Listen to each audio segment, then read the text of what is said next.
자, 우리는 이 세상 가운데서 부르심을 받았고 다시 이 세상 가운데로 보냄을 받은 사람들입니다. 그래서 주님은 21절에서 이렇게 말씀을 하시죠. 다 같이요. 아버지께서 나를 보내신 것 같이 나도 너희를 보내노라. 우리를 이 세상 가운데 보내신 이가 바로 부활하신 주님이십니다. 만왕의 왕이시고 만유의 주가 되신 주님이 저와 여러분을 이 세상 가운데로 보내셨습니다. 그런데 부활하신 주님은 제자들에게 나타나셔서 두 번이나 반복하여 이런 말씀을 하셨어요. 다 같이요. 너희에게 평강이 있을지어다.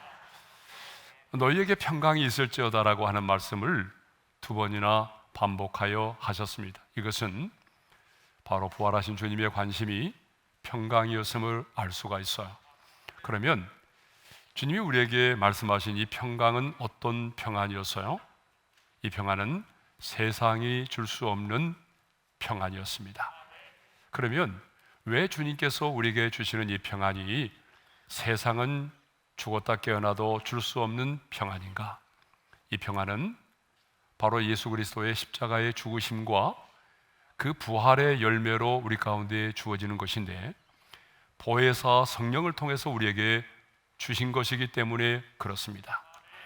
그러므로 이 세상에 보냄을 받은 저와 여러분은 다른 것은 없어도 주님이 주시는 평안을 누릴 수 있어야 합니다. 그리고 이 평안을 가지고 나가야 합니다. 그래야 우리가 이 평안의 복음을 담대히 전할 수가 있는 거죠. 자, 이 세상에 보냄을 받은 하나님의 사람들이 가져야 될 또 하나가 있어요. 그게 뭐냐 그러면 확신입니다. 주님은 우리가 이 세상을 향하여 나아갈 때에 그냥 나가는 것이 아니라 부활의 확신을 가지고 나아가기를 원하십니다. 그래서 부활하신 주님은 제자들에게 나타나셔서 못 박히신 자신의 손과 또 창에 찔리신 옆구리를 보여주셨습니다. 우리 말씀을 한번 읽겠습니다. 다 같이요. 이 말씀을 하시고 손과 옆구리를 보이시니, 왜 주님께서는 부활하신 주님의 제자들에게 나타나셔서 이렇게 못 박히신 손과 또 찔리신 창에 찔리신 옆구리를 보여주셨을까요? 부활의 확신을 가지고 이 세상에 나가기를 원하셨기 때문입니다. 그러므로 우리는 주님이 나를 위하여 십자가에 죽으셨고 3일 만에 무덤에서 부활하신 그 부활의 확신을 가지고 나가야 될 줄로 믿습니다. 또 우리가 이 세상을 향해서 나갈 때 가져야 될 두 번째 확신이 있어요. 그 두 번째 확신이 뭐죠? 사죄의 확신입니다. 예. 자, 우리 23절의 말씀을 함께 읽겠습니다. 다 같이요. 너희가 누구의 죄든지 사하면 사하여질 것이요 누구의 죄든지 그대로 두면 그대로 있으리라. 이 말씀은 내 자신에게 죄를 사하는 권세가 있다는 말이 결코 아닙니다. 우리가 믿음을 가지고 예수 그리스도의 십자가에 피 묻은 복음을 전하면, 그래서 그가 그 예수 그리스도를 믿고 영접하고 받아들이게 되면 그 사람의 모든 죄가 사함을 받게 되고 영생을 얻게 되는 이런 놀라운 일들이 일어난다는 것입니다. 그러므로 우리는 내가 전하는 복음을 듣고 예수를 믿으면 어떤 사람이든지 간에 모든 죄가 사함을 받게 된다라고 하는 이 놀라운 확신을 가지고 나아가야 합니다. 자, 그런데 본문을 보게 되면 부활하신 주님께서 이렇게 말씀을 하시죠. 성령을 받으라고 말씀을 하세요. 자, 오늘 본문 22절의 말씀을 우리 함께 읽겠습니다. 다 같이요. 이 말씀을 하시고 그들을 향하사 숨을 내쉬며 이르시되 성령을 받으라. 그런데 여러분, 이 성령을 받으라고 하는 이 말씀은요, 권면이 아니라 명령이라는 사실이에요. 그러니까 성령을 받는 것은요, 받아도 되고 안 받아도 되는 선택의 문제가 아니라 하나님의 사람이라면 반드시 받아야 된다라고 하는 거죠. 그런데 언제 성령을 받으라고 하는 이 명령을 하셨습니까? 이 말씀을 하시고라고 되어 있어요. 그럼 이 말씀이 뭐죠? 바로 앞절의 말씀이겠죠. 자, 앞절의 말씀 21절의 말씀을 읽겠어요. 다 같이요. 너희에게 평강이 있을지어다. 아버지께서 나를 보내신 것 같이 나도 너희를 보내노라. 그러니까 부활하신 주님께서 제자들을 이 세상에 보내시면서 하신 명령이 뭐예요? 성령을 받으라입니다. 자, 그런데 우리는 이미 예수를 믿음으로 이미 성령을 받았습니다. 그러므로 성령을 이미 받은 우리에게는 성령을 받으라는 말씀이 되는 거죠. 그래서 사도 바울은 에베소서 5장 18절에서 이렇게 말씀하고 있어요. 다 같이요. 술 취하지 말라. 이는 방탕한 것이니 오직 성령으로 충만함을 받으라. 한번 따라서 하겠습니다. 오직 성령으로 충만함을 받으라. 그런데 여러분, 이 말씀도요, 권면이 아니라 명령이라는 사실입니다. 그러니까 여러분, 성령의 충만함을 받는 것은 선택의 문제가 아니에요. 내가 하나님께 속한 하나님의 사람이라면 반드시 성령의 충만함을 받아야 된다는 것이죠. 그런데 사람들은요, 남의 물건을 훔치고 간음을 하는 것은 죄라고 생각하지만 성령의 충만함을 받지 못하는 것에 대해서 그것을 죄라고 생각하는 사람은 별로 없는 것 같아요. 그러나 여러분, 그렇지 않습니다. 하나님의 명령인 성령의 충만함을 받지 않는 것도 하나님 앞에서는 죄입니다. 그러므로 하나님의 사람은 반드시 성령의 충만함을 받아야 됩니다. 우리를 이 세상에 보내신 주님의 관심은요, 세상에서의 성공과 출세가 아닙니다. 성령의 충만함을 받고 나아가라는 거예요. 성령의 충만함을 받는 것입니다. 그러므로 이 세상에 보냄을 받은 저와 여러분들은 반드시입니다. 반드시 성령의 충만함을 받아야 합니다. 자, 우리 옆 사람과 그런 의미를 가지고 인사를 하겠습니다. 성령의 충만함을 받읍시다. 자, 그러면 이제 성령의 충만함이라고 하는 것이 무엇인지에 대해서 함께 나누도록 하겠습니다. 여러분은 성령의 충만함이 뭐라고 생각을 하세요? 많은 사람들은요, 어떤 현상을 가리켜서 그것을 성령의 충만함이라고 생각을 해요. 예를 들면은 어떤 사람이 팔쩍팔쩍 뛰고 자빠지고 깔깔대고 웃어대고, 이거를 성령의 충만이라고 생각을 한다는 거죠. 그러나 여러분, 성경에서 말하고 있는 성령의 충만은 결코 그런 것이 아닙니다. 성령의 충만이 무엇인고 하면, 성령께서, 인격을 가지신 삼위 하나님이신 성령께서 나의 지식과 나의 감정과 나의 의지, 곧 다시 말하면 나의 인격, 내 삶의 전체를 지배하고 다스리는 것입니다. 내 감정과 욕망이 나를 지배하는 것이 아니라 성령께서 내 감정과 내 생각과 의지를 주관하시고 다스리시는 것을 말합니다.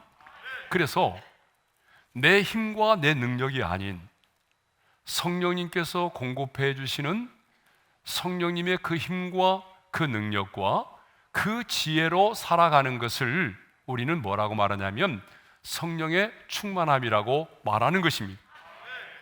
그러면 왜 부활하신 주님은 제자들을 이 세상에 보내시면서 성령을 받으라, 아니 우리에게는 성령의 충만함을 받으라는 명령을 하셨을까요?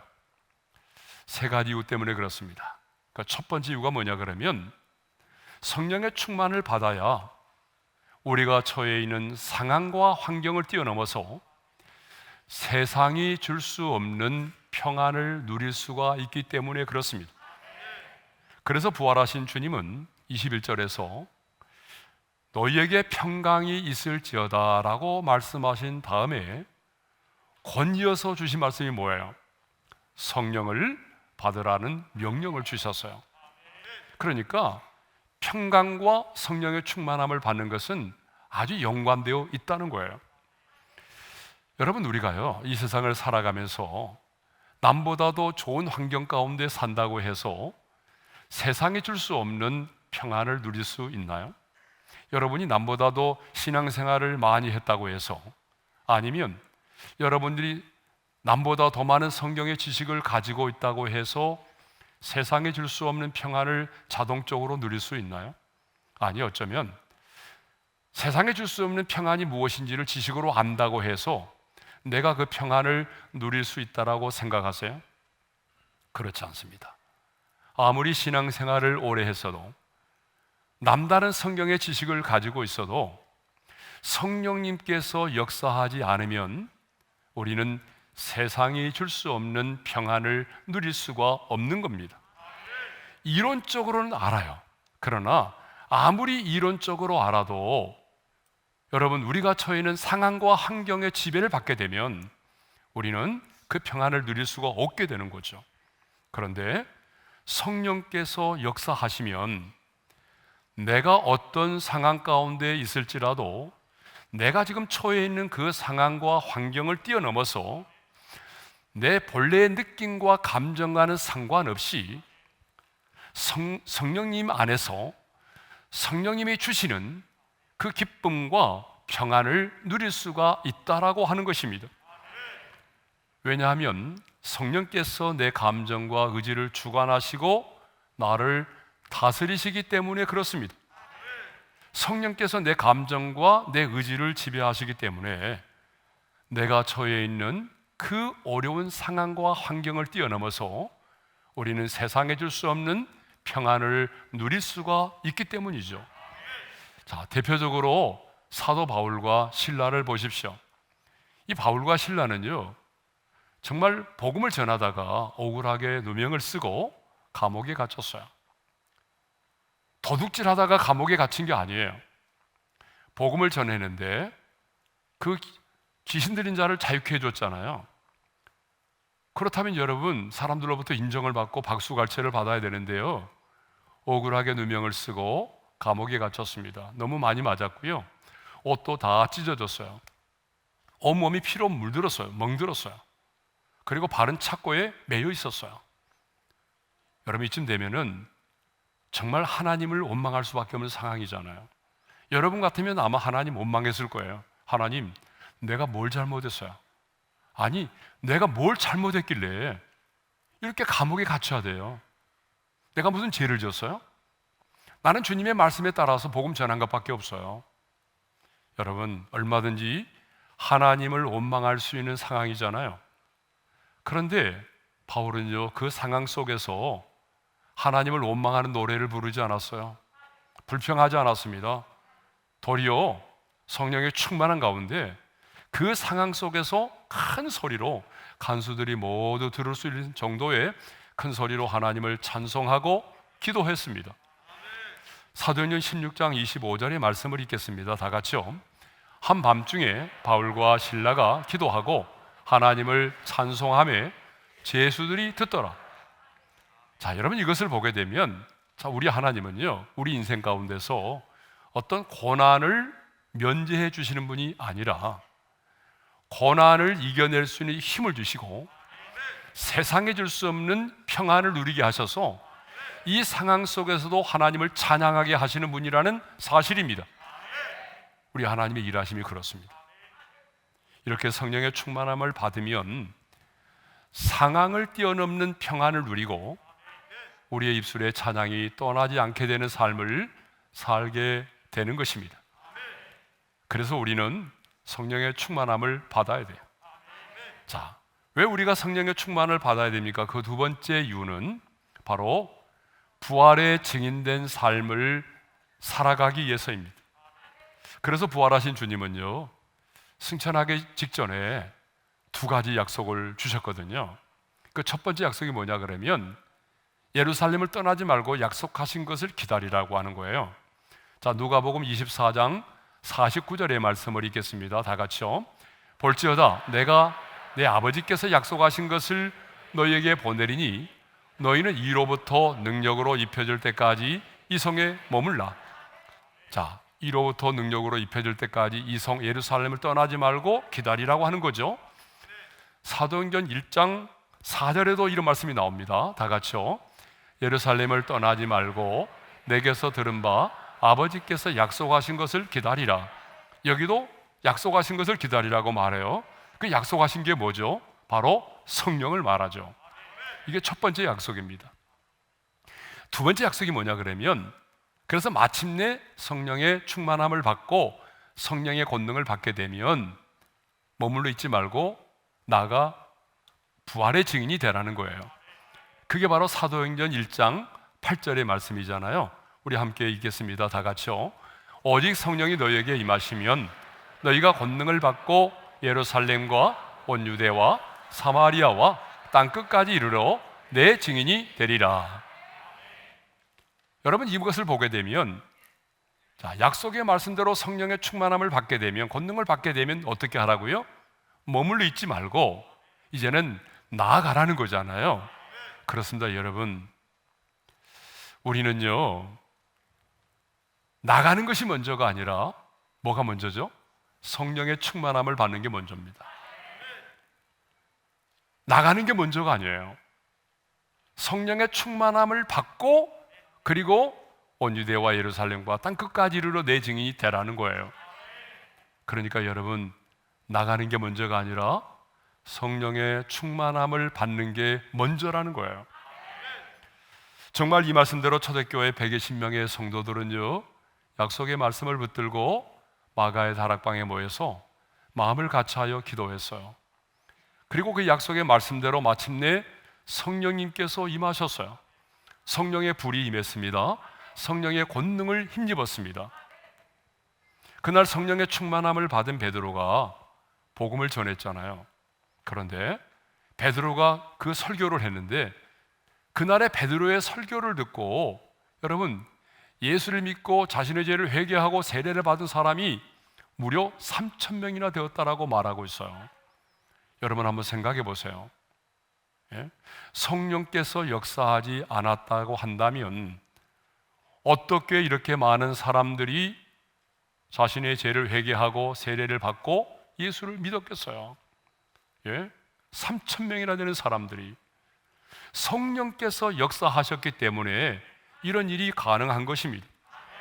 그래서 오늘 본문을 보게 되면 부활하신 주님은요 성령을 받으라고 말씀하신 다음에 곧이어서 23절에서 이렇게 말씀하죠. 다 같이요.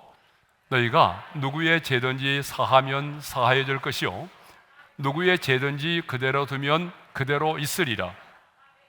이건 무슨 말입니까? 성령께서 역사하여 주셔야만이 내가 죄인이라는 사실이 깨달아지고 믿어진다는 거예요. 성령께서 역사해 주셔야만이 내가 복음을 전할 때에 그들이 정말 내가 용서받을 수 없는 완벽한 죄인이었구나라는 사실을 깨닫게 될 뿐만 아니라 하나님의 아들 예수 그리스도가 내 죄를 대신하여 십자가에 달려 죽으심으로 내 죄값을 완벽하게 지불하셨으므로 내가 그 예수를 믿으면 모든 죄를 사함받고 영생을 얻게 된다는 사실이 의심 없이 믿어진다는 거예요. 그렇습니다, 여러분. 자, 복음은요 설득으로 깨달아지는 것이 결코 아닙니다. 여러분 전도할 때 많이 해보셨잖아요. 여러분이 아무리 논리적으로 정연하게 복음을 전해도요 성령님이 역사하지 않으면 끔찍도 안 해요. 복음은 설득으로 깨달아지는 것이 아닙니다. 내가 복음을 전할 때에 성령님이 역사해 주셔야만이 내가 죄인이라는 사실이 믿어지고 예수를 믿고 예수를 나의 주라고 신하게 되는 것입니다. 그래서 사도 바울은 고린도전서 12장 3절에서 이런 말씀을 하고 있어요. 다 같이요. 성령으로 아니하고는 누구든지 예수를 주시라 할 수 없느니라. 여러분 이 말씀이 믿어집니까? 그렇습니다. 성령으로 말미암지 않고는 누구도 예수를 주시라고 고백할 수가 없게 되는 거예요. 자, 왜 우리가 성령의 충만을 받아야 됩니까? 바로 이 세상 속에 나아가서 부활의 증인된 삶, 복음을 전하는 삶을 살기 위해서입니다. 자, 성경을 보게 되면 성령 하나님께서 믿는 자들에게 각양의 은사와 능력을 주십니다. 그런데 왜 성령 하나님께서 믿는 사람들에게 이러한 각양의 은사와 능력을 주실까요? 그 이유가 뭐예요? 그것은 결국은 복음의 증거를 위한 삶을 살도록 하기 위해서입니다. 예수 그리스도의 부활에 증인된 삶을 살아가도록 하기 위해서입니다. 그러니까 여러분 세상 가운데 보냄을 받은 저와 여러분들이 이 세상 속에서 선교적인 삶을 살고 복음을 위한 삶을 살아가려면 반드시입니다. 성령의 충만함을 받아야 합니다. 자, 세상으로 보냄을 받은 우리가 성령의 충만함을 받아야 되는 세 번째 이유는 주님께서 우리 각 사람에게 맡겨주신 그 사역과 사명의 열매를 맺기 위해서입니다. 그래서 초대교회는요, 7 집사를 선택할 때에 어떤 사람을 세우는가 하면 이런 사람을 세웠어요. 우리 함께 읽겠습니다. 다 같이요. 성령과 지혜가 충만하여 칭찬받는 사람. 자, 7 집사를 선택할 때에 기준이 뭐예요? 성령과 지혜가 충만한 사람이에요. 그럼 여러분, 지혜가 충만한 것도 성령 충만할 때 나타나는 현상 아니겠어요? 그러니까 결국은요, 성령이 충만한 사람을 집사로 선택하여 세웠다는 것입니다. 네. 성령의 역사가 없이는요, 어떤 사역의 열매도 맺을 수 없습니다. 그래서 우리가 잘 아는 스가랴 선지자는 스가랴 4장 6절에서 이런 말씀을 하고 있어요. 다 같이요. 이는 힘으로 되지 아니하며 능력으로 되지 아니하고 오직 나의 영으로 되느니라. 자, 바벨론 포로 생활을 돌아와서 수르바벨의 성전을 재건할 때에 주신 말씀이죠. 그렇습니다, 여러분. 성전을 재건하는 일만이 아니라 주님께서 우리에게 맡겨주신 일들은요, 인간의 힘과 능력으로 되지 않습니다. 네? 여러분, 머리가 좋다고 해서, 인생의 경험이 많다고 해서, 돈이 많다고 해서 되는 게 아니에요. 제가 34년째 목회를 하고 있는데, 제가 34년째 목회를 하면서 정말 깨달은 것 중에 하나가 바로 이거예요. 목회를 해보니까요, 여러분, 머리로 하는 게 아니에요. 내 힘과 내 능력으로 되는 게 하나도 없어요. 예, 돈으로 되는 것 역시 아니죠. 성령님이 역사해 주셔야만이 사역의 현장 속에 하나님의 나라가 임하게 되고, 여러분, 복음의 권세와 능력을 경험하게 되는 거예요. 예? 아무리 최첨단의 전자제품을 구입을 했어도요, 자, 전원이 공급되지 않으면 어떻게 되죠? 무용지물이에요. 여러분이 아무리 좋은 세탁기를 구입을 해도요, 어때요? 전원이 공급되지 않으면 여러분 무용지물입니다. 아무 쓸모가 없는 거예요. 여러분, 마찬가지입니다. 하나님의 사람은 성령님이 역사하지 않으면요, 아무것도 할 수가 없습니다. 아니, 굉장히 초라하고 비참한 인생을 살 수밖에 없어요. 그것을 보여주는 사람이 누구냐면 구약의 사람 삼손입니다. 구약은 여러분, 여호와의 신 성령께서 함께 해주실 때는요, 누구도 감당할 수 없는 사람이었어요. 그렇지 않았어요, 여러분? 나귀 턱뼈를 가지고 잘 훈련된 1,000명의 블레셋 군대를 무리칠 수 있는 그런 사람이었어요. 그런데 하나님의 영이 떠나갔을 때, 여호와의 신이 떠나갔을 때 얼마나 초라하고 비참한 인생을 살았습니까? 두 눈이 뽑힘을 당하고 여호와의 감옥에 끌려가서 몇 돌을 가는 사람들에게 조롱거리가 되는 삶을 살았잖아요. 하나님의 사람이 그렇습니다. 하나님의 영이 역사하지 않으면 이것처럼 초라한 게 없어요, 여러분. 예수님의 제자들을 보십시오. 그들은요, 큰 소리를 빵 쳤지만은 예수님이 잡히시던 그날에 그들은 예수님을 배신하고 도망을 갔어요.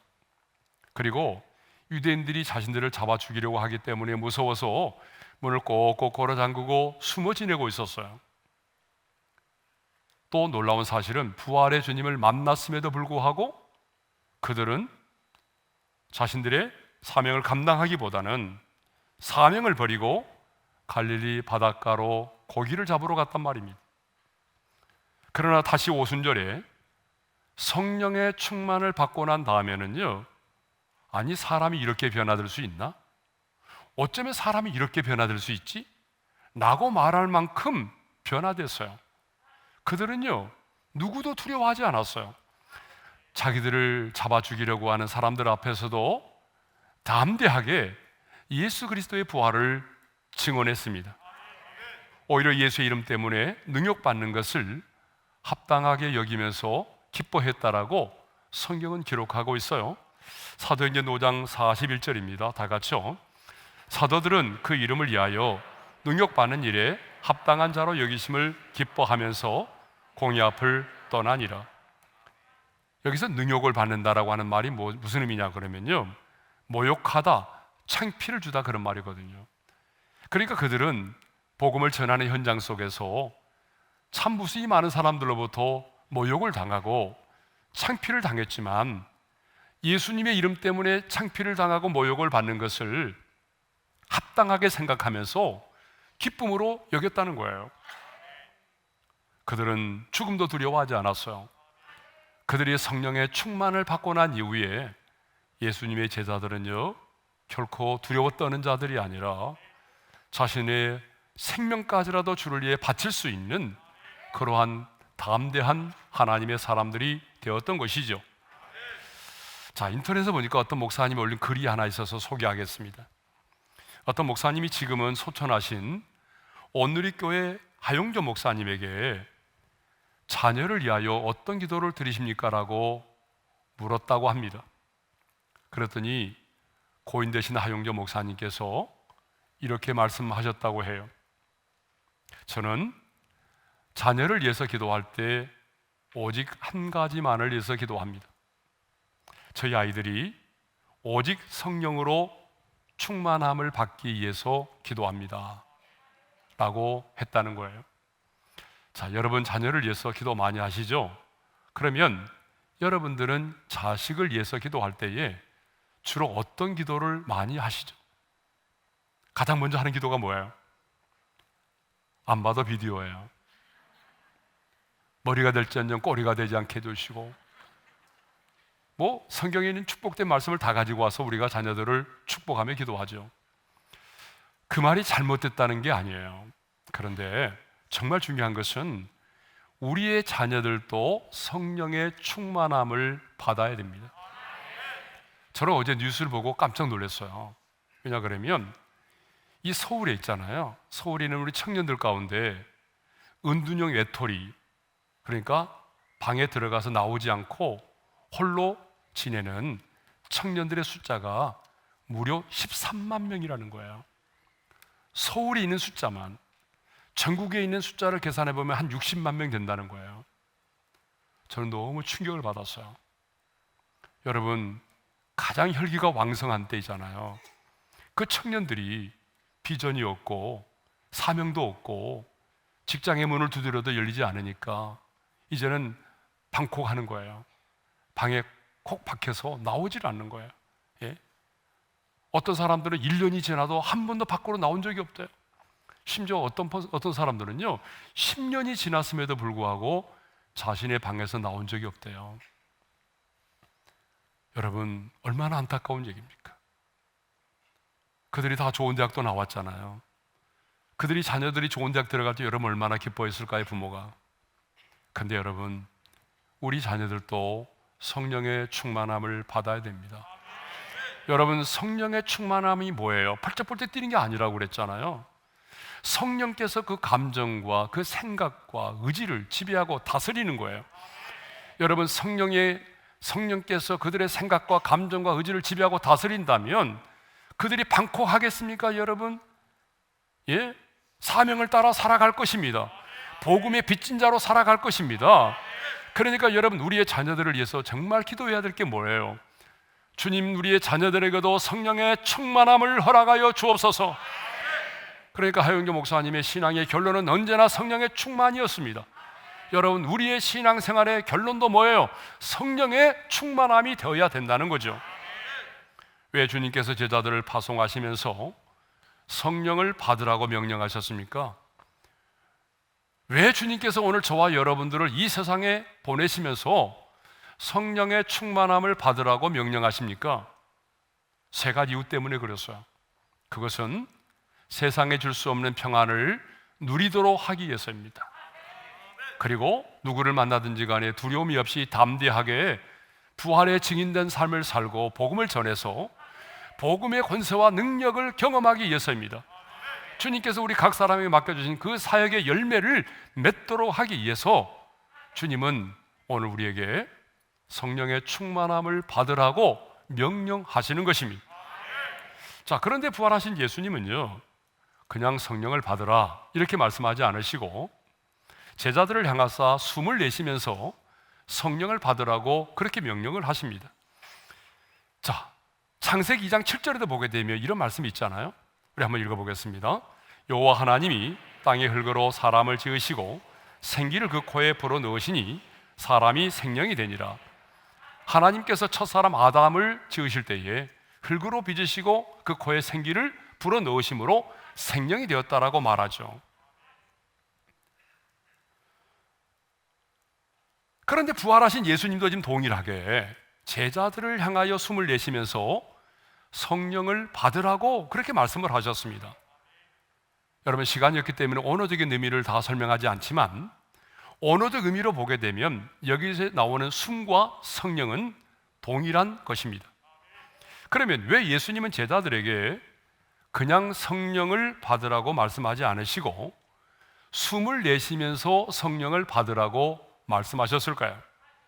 숨을 내쉬며 성령을 받으라고 말씀하셨거든요. 그것은 하나님께서 첫사람 아담의 코에 생기를 불어넣음으로써 생명을 주셨던 것처럼 부활하신 예수님께서도 제자들에게 영적인 생명의 숨을 불어넣으심으로 재창조의 역사가 시작되었음을 알리시기 위함이었던 것입니다.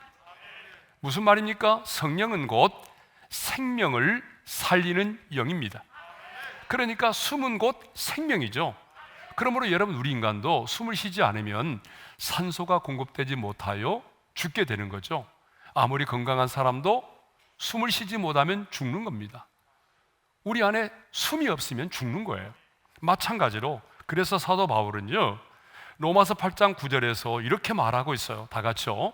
누구든지 그리스도의 영이 없으면 그리스도의 사람이 아니라. 여러분, 이 말이 무슨 말입니까? 아무리 멀쩡해도 내 안에 성령께서 계시지 않는다면 그 사람은요, 종교인일 뿐이지 그리스도의 사람이 아니라는 거예요. 예? 그런데 성령님은 하나님의 영으로서 어떤 영이죠? 생명을 살리는 영입니다. 반면에 악한 영은요, 죽이는 영이에요. 그래서 요한복음 10장 10절에 주님이 이런 말씀을 하셨잖아요. 다 같이요. 도둑이 오는 것은 도둑질하고 죽이고 멸망시키려는 것뿐이요. 그렇습니다, 여러분. 악한 영은요, 항상 도둑질하고 죽이고 멸망시키는 일을 합니다. 그러나 성령님은요, 살리는 영입니다. 그래서 성령님이 역사하는 곳에는 언제나 살아나는 역사가 있습니다. 여러분, 예수겔 골짜기의 마른 뼈들도 하나님의 생기가 불어왔을 때 살아있는 하나님의 군대가 되지 않았습니까? 여러분, 예수겔 47장을 보게 되면 생명의 물이 나와요. 그런데 그 생명이 물이 흘러가는 곳마다 여러분, 모든 생물이 살고 각처의 모든 것이 살아나는 역사가 있었단 말입니다. 에스겔 47장 9절의 말씀을 읽겠습니다. 다 같이요. 이 강물이 이르는 곳마다 번성하는 모든 생물이 살고 또 고기가 심히 많으리니 이 물이 흘러 들어가므로 바닷물이 되살아나겠고 이 강이 이르는 각처의 모든 것이 살 것이며. 그렇습니다. 이 생명이 흘러 들어가는 곳마다 어때요? 모든 것이 살아났어요. 풀 한 폭이 없는 사막도 무성한 나무가 자라기 시작을 했습니다. 생명의 물이 흘러 들어갈 때 죽음의 바다인 사해 바다도 살아나서 물고기 떼가 있게 되고 떠났던 어부들이 돌아오게 되었습니다. 그런데 예수님이 이 생명의 물이 바로 성령이라고 요한복음 7장 39절에서 말씀을 하셨습니다. 다 같이요. 이는 그를 믿는 자들이 받을 성령을 가리켜 말씀하신 것이라. 성령은 생명을 살리시는 영입니다. 그러므로 성령님이 역사하면 여러분, 아무리 강팍한 사람도 여러분 하나님의 생명으로 거듭날 수밖에 없습니다. 저 사람은 안 돼 라고 포기해버린 사람까지라도 성령님이 역사하시면 그 강팍한 영혼도 깨어지고 주께로 돌아오는 역사가 일어난다는 것입니다. 성령은 생명을 살리는 영입니다. 성도 여러분, 자, 우리는 이 세상에 보냄을 받은 자입니다. 그런데 보냄을 받은 이 세상이 만만하지 않아요. 여러분이 생각하는 것보다 훨씬 유혹이 많고 우리가 생각하는 것보다 훨씬 악이 많고 환난과 핍박이 기다리고 있는 것입니다. 악한 영이 여러분을 굶주린 사람처럼 삼키려고 우리 주변을 맴돌고 있어요. 이곳이 세상입니다. 그러나 우리는 또 가야 되죠. 왜? 주님이 우리를 보내셨기 때문에. 그런데 그냥 가시면 안 됩니다. 성령의 충만함을 받고 가야 합니다. 성령의 충만함을 받아야 이 악한 세상 속에서도 고난을 당한다 할지라도 세상에 줄 수 없는 평안을 누리고 누구를 만나든지 간에 담대하게 십자가의 피 묻은 복음, 부활의 복음을 증거하고 복음의 권세와 능력을 경험하게 되는 것입니다. 주님께서 우리 각자에게 맡겨준 사역과 사명을 감당할 수 있게 되는 것이죠. 그러므로 우리 모두는 성령의 충만을 받아야 됩니다. 성령의 충만을 받는 것은 권면이 아니라 명령입니다. 주신 말씀 마음에 새기면서 우리 함께 찬양합니다. 허무한 시절 지날 때 찬양하겠습니다. 허무한 시절 지날 때 깊은 한숨 내쉴 때 그런 풍경 오시며 탄식하는 군인네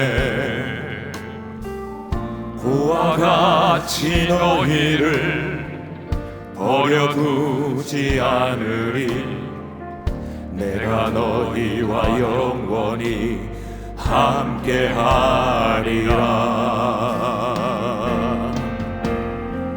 성령이 오셨네 성령이 오셨네 내 주에 보내신 성령이 오셨네 우리 인생 가운데 친히 찾아오셔서 그 나라 꿈꾸게 하시네